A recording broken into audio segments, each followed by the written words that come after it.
que você faria se você morasse em outro país e descobrisse que seu filho precisa fazer uma cirurgia no coração?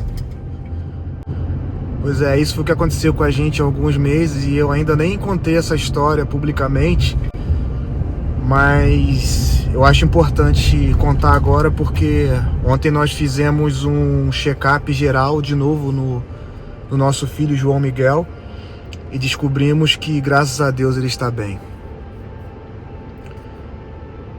Meu nome é Rafael Rodrigues e eu moro aqui nos Estados Unidos já há 8 anos. E nós sempre vivemos aqui trabalhando, estudando, né, correndo atrás da nossa vida.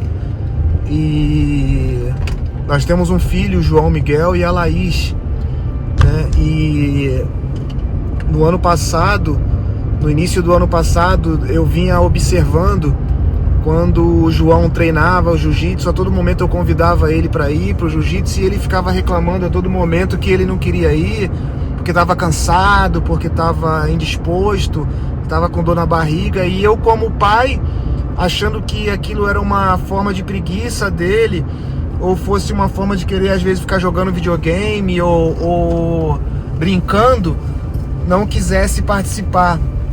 Já a minha filha Laís, a todo momento ela me ligava perguntando que horas que eu ia chegar, que horas que eu ia estar pronto para poder levar ela para ir para o jiu-jitsu, né? A Laís é mais velha, ela tinha na época 12 anos e a Laís sempre foi mais para frente, ela queria participar, ela queria ir, e o João não. O João, toda vez que eu chegava em casa, eu falava: João, você arruma pra gente ir pro jiu-jitsu? Ele ficava reclamando de indisposição. E ele sempre foi um menino alegre, um menino brincalhão, um menino que gostava de jogar bola, todo momento jogando bola na rua, brincando com as crianças na rua. E isso começou a acender um alerta na minha esposa, principalmente. E eu achava que ele era uma forma de preguiça, que ele não queria participar, não queria fazer o esporte, não queria praticar o esporte, queria ficar só de preguiça jogando videogame. E até que teve um momento que eu inscrevi ele num campeonato de jiu-jitsu e ele foi lutar.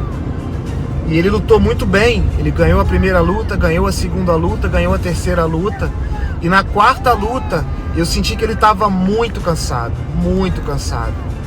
E eu achei que aquilo fosse nervosismo. A primeiro momento eu achei que fosse nervosismo dele, porque ele não ia muito para campeonatos. A Laís sim pedia para se inscrever a todo momento. O João, ele foi para um ou outro campeonato, né? E se saiu muito bem em todos, mas nesse eu senti que ele estava exausto, mais do que o normal. Apesar de ter feito 3 lutas, normalmente as crianças elas aguentam mais, né? E ele tinha uma preparação física, porque ele treinava, estava anos já treinando. O João treina desde os 6 anos de idade, ele estava com 9. E nesse campeonato, quando terminou a última luta, ele saiu muito exausto, muito cansado, respirando fundo. E quando eu botei a mão no peito dele, eu senti que o coração dele estava muito acelerado, o batimento cardíaco lá em cima. E eu comecei a acalmar ele, passar a mão no peito dele, acalmar o coração, falar para ele respirar pelo nariz e não pela boca. E ele começou a respirar pelo nariz e pela boca, pelo nariz e soltar pela boca, e foi se acalmando. Só que isso acendeu mais um alerta na minha esposa, e ela imediatamente fez um plano de saúde para nós, né? Porque nós estávamos vivendo aqui nos Estados Unidos e nós não tínhamos nem plano de saúde. E ela fez um plano de saúde através do nosso visto de estudante. Nós temos direito a ter um plano de saúde aqui, o Oscar. E ela fez esse plano de saúde pra gente. Ela já imediatamente marcou uma consulta, né? Um check-up geral, e fomos todos fazer essa consulta, esse check-up geral. E eu me lembro que no dia da consulta a enfermeira começou a ouvir o coraçãozinho do João e ela já fez uma cara não muito boa. A gente achou aquilo estranho, ela colocou na frente, colocou atrás. E ela não deu um alarde muito grande, ela simplesmente falou: mãe, pai, vocês precisam procurar um cardiologista. Procura um cardiologista porque o som do coração dele tá meio descompassado e tá um barulho muito... não tá aquela batida do coração firme, tá como se tivesse... como se tivesse alguma coisa solta dentro do coração dele, né?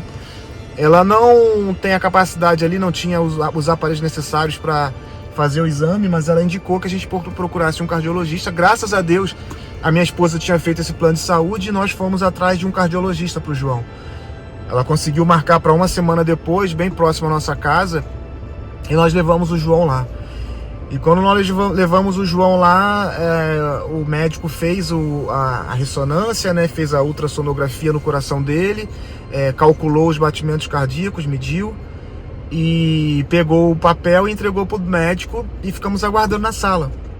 Quando o médico vem e começa a observar os exames e começa a ouvir o coração do João, e ele colocou um aparelho e começou a observar o que se passava dentro do coração do João, a gente logo vê que pela cara do médico alguma coisa não estava bem, alguma coisa não estava correta no coração do João Miguel. E nisso começou a bater uma aflição. Eu me lembro muito claramente minha esposa apertando a minha mão firme. Só de ela olhar para a cara do João, ela apertava a minha mão firme. E foi quando o momento que o médico virou e deu a notícia pra gente que nenhum pai gosta de ouvir. Que o João tinha um problema no coração, ele tinha um buraco, né, um defeito, que é um buraco dentro do coração. O coração é dividido em quatro partes. A parte superior, né, que o coração entra, o sangue entra no coração pela parte superior, desce, passa por baixo, sobe e sai do coração. Quando o coração entrava, o quadrante superior, os dois quadrantes superiores, o sangue entrava e tinha um buraco de um lado para o outro. Então o sangue vazava para o outro lado. O sangue que não estava oxigenado passava para o outro lado e saía sem a oxigenação, né? Sem os nutrientes, sem a limpeza, né, que o médico falou na época. E no mesmo momento bateu aquele desespero e o médico imediatamente queria marcar a cirurgia, que era para colocar uma prótese no coração do João. E aí começou a correria de procurar hospital, procurar algum lugar que fizesse a cirurgia, qual médico que faria, porque ele disse que não faria, que ele não poderia fazer, porque ele teria que procurar um cirurgião cardiologista para fazer a cirurgia. E foi quando nós começamos a procurar esse cirurgião e achamos graças a Deus, aqui em Follow the Day. A minha esposa, ela tem uma amiga que é casada com um médico que trabalhava num dos melhores hospitais aqui em Follow the Day, que é uma referência para criança. E rapidamente esse amigo já ligou pro médico, o cirurgião lá, e já queria marcar para a próxima semana. Só que ele queria marcar para a próxima semana porque tinha vaga, tinha oportunidade de alguém tinha desmarcado, ele tinha um horário vago. Porque na verdade essa cirurgia, quando o médico informou pra gente sobre esse buraco, ele falou que não era é mais comum do que a gente pensa, né? Existem várias crianças que nascem com esse defeito, que é detectado quando bebê, e algumas das vezes o médico não diz para fazer a cirurgia. Ele fala que você pode viver para deixar, porque ocasionalmente pode fechar. Então até os 10, 11, 12 anos isso pode fechar, esse defeito ele pode fechar o coração e tampa, né? E aí a criança vive normalmente.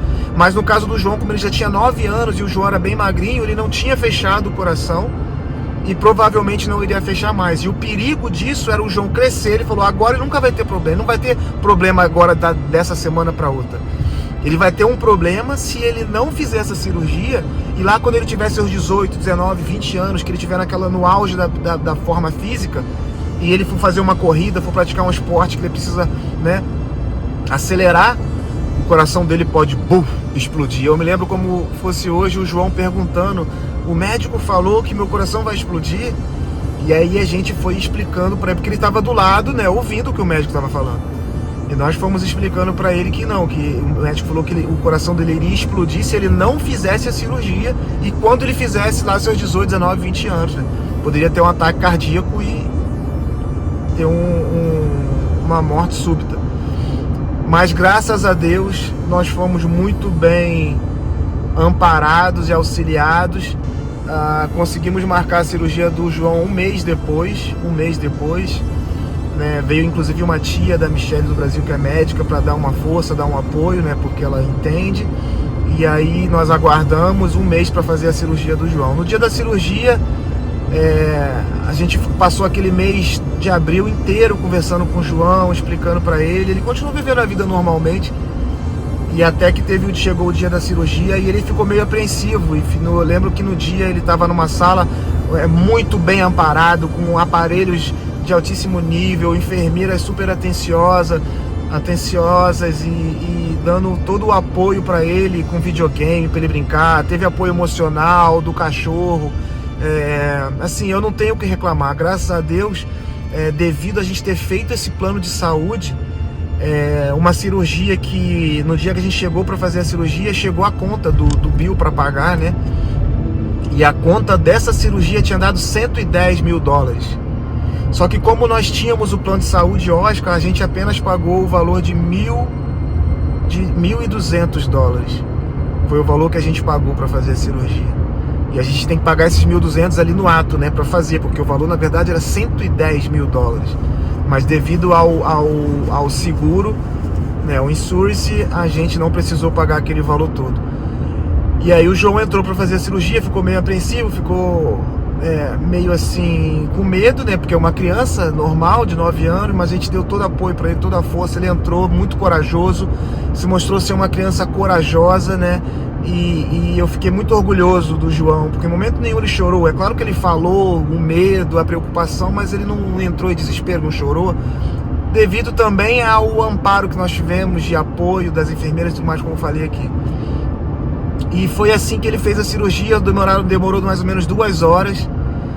A gente ficou ali com o coração na mão, apreensivo, mas pela graça de Deus nós fomos abençoados, porque o João saiu daquela cirurgia naquele dia, passou mais uma noite naquele local e no outro dia ele voltou para casa com a gente.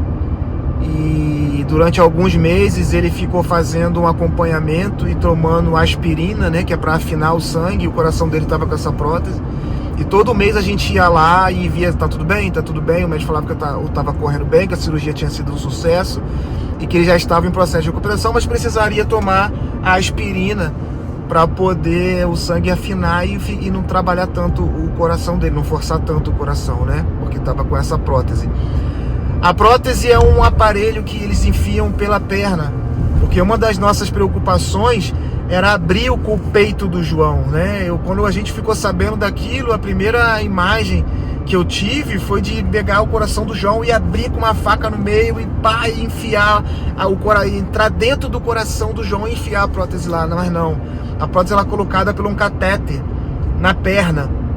Eles fazem um pequeno furinho na perna do João, é claro que ele está sedado, enfia um cano com um vídeo, né, uma câmera pela perna, sobe pela veia até o coração com esse catéter na ponta, que é como se fossem 2 guarda-chuvas, e vai subindo, e quando chega no coração ela abre, né, como 2 guarda-chuvas assim, e quando chega lá dentro ela abre e fecha, e cola o buraquinho. Só que você imagina o tamanho de um coração de uma criança de 9 anos. Eu acredito que o meu coração é do tamanho do meu punho. Então o coração do João na época era não sei, como se fosse 2, 3 dedos, muito pequeno. E você imagina entrar dentro do coração, através da veia, e colocar um catéter. Então assim, a gente tem que agradecer muito a Deus, né? E eu me lembro que logo no primeiro dia, quando a gente ficou sabendo da notícia, eu liguei pro meu pai e pra minha mãe para dar a notícia para eles, que a gente estava com essa preocupação, esse anseio. E uma das coisas que minha mãe me falou foi o seguinte, que a gente não tinha que ficar preocupado, porque se a gente teve a oportunidade de saber disso agora, é porque Deus estava dando a chance de o João poder se curar com isso. Estava dando a chance do João de descobrir esse defeito que ele tinha e consertar o que tinha de errado, né? E nós tínhamos que, na verdade, que agradecer por ter descoberto, e não reclamar, e não achar ruim, e não entrar em desespero. E foi isso que nós fizemos. A todo momento, em vez de resmungar e reclamar, eu apenas agradecia a Deus. Eu agradecia a Deus por ter descoberto que o João tinha esse problema no coração e nós tínhamos a chance de resolver o problema. Tínhamos a chance de consertar aquilo que estava com defeito. E assim foi feito. O João fez a cirurgia, se recuperou, e ontem nós fomos fazer um exame nele, né, anual que a gente faz, e tivemos a confirmação de que o João está 100%, está curado, o coração não tem mais problema, o catéter já está bem firme lá no coração, não tem mais risco de andar, de correr para um lado ou para o outro, e que ele vive uma vida normal. Ele pode continuar praticando jiu-jitsu, ele pode praticar o esporte que ele quiser, que o coração dele é como novo e que ele nunca vai precisar mexer mais no coração, né? Essa é uma cirurgia que ela é pro resto da vida. Não precisa mais mexer, não precisa mais alterar, não precisa mais abrir o peito dele para situação nenhuma. Então, assim, é claro que ele vai ter, a gente como pai e mãe, vamos ter a preocupação de estar sempre ali fazendo um check-up, vamos informar isso pro médico, mas a alegria nossa é que, graças a Deus, o João continua aí feliz, uma criança alegre, uma criança brincalhona, uma criança muito responsável, né? Uma bênção que Deus colocou nas nossas vidas. E eu queria compartilhar essa notícia com vocês, porque às vezes alguém está passando por uma situação como essa e se preocupa e não quer agradecer. Pode ser qualquer outro tipo de problema na saúde que você tenha. Às vezes, quando a gente descobre alguma coisa, Deus está dando a oportunidade de a gente se curar, né? Ninguém sabe o propósito de Deus. A gente não sabe o propósito das coisas que acontecem nas nossas vidas, né? Então, se você está passando por alguma situação que você tá com uma dificuldade, entregue sua vida na mão de Deus e confia, cara, porque alguma coisa tem tudo, nada nessa vida é por acaso. Uma coisa que eu costumo dizer é que nada é por acaso. E se você gostou desse vídeo, dessa história do João, compartilha esse vídeo, envia para alguém que você conhece aqui, que mora nos Estados Unidos ou que não mora nos Estados Unidos, que tenha seguro ou que não tenha seguro, né? Porque eu acho muito importante você, principalmente que mora fora dos Estados Unidos, você fazer um seguro para você cuidar da sua família, porque esse seguro ele protege a gente de uma situação dessa, ainda mais aqui nos Estados Unidos, né, onde não tem um sistema único de saúde como tem no Brasil. Se a gente precisa de um hospital, se a gente precisa de alguma coisa, a gente tem que pagar caro por isso aqui. A gente consegue trabalhar, as pessoas conseguem trabalhar, né? Eu tô com visto estudante aqui e as pessoas conseguem trabalhar, conseguem correr atrás das coisas, mas quando vem um problema de saúde, você tem que pagar. Às vezes as pessoas vendem suas casas, vendem seus bens para poder recuperar, né? Porque você pode ter todo tipo de problema. Você pode ter 100 problemas na sua vida, mas a partir do momento que você tem um problema de saúde, todos os outros acabam. O principal vira o problema de saúde. Então, se você conhece alguém que mora nos Estados Unidos ou mora aí no Brasil e não tem seguro de vida, não tem um plano de saúde, eu aconselho que você faça. E faça o seu check-up também, né, que é muito importante. É isso aí, galera. Espero que vocês tenham gostado dessa história, tá? Um beijo pra vocês. Ficam com Deus. Ouça!